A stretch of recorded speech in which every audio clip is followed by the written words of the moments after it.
কালি আমাৰ ঘৰৰ কুকুৰা এজনী হেৰাই গৈছিলে নহয়, ক'ত পালোঁ চাওক লাষ্টত। কেইদিনমানৰ আগৰ পৰা কুকুৰা এজনী উমনি লৈ আছিলে আমাৰ ঘৰত। কালি আৰু আজিয়ে ওলালে মানে দেই 10-11টা পোৱালি। আৰু আমি পাছবেলাকে মানে খুলি দিলোঁ কুকুৰাজনী। তাৰপিছত দিনটো চৰি থকা দেখিলোঁ মানে, তাৰপিছত নাই। ক'ত গ'ল বিচাৰি বিচাৰি হাবাথুৰি খাই গৈছোঁ মানে গোটেই ঘৰৰ মানুহ। লাষ্টত দেখিছোঁ ইয়াত আছে কুকুৰাজনী, চাওক না ক'তনো শুই আছে, পোৱালি ঢেৰ লৈ আছে মানে।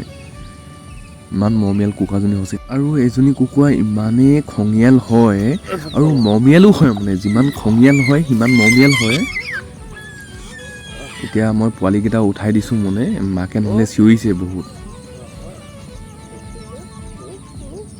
সঁচাকৈ মা যে মাহী হতাহে দেই। সৰুকালৰ কুকুৰা পোৱালিবোৰ বিৰাট ভাল লাগে, কিন্তু মোৰ এটাই ভাল নালাগে, এহঁতৰ এই টিক টিক আৱাজটোহে মানে কাণত ধৰে দেই মোৰ, সঁচা কথা ক'বলৈ গ'লে মানে।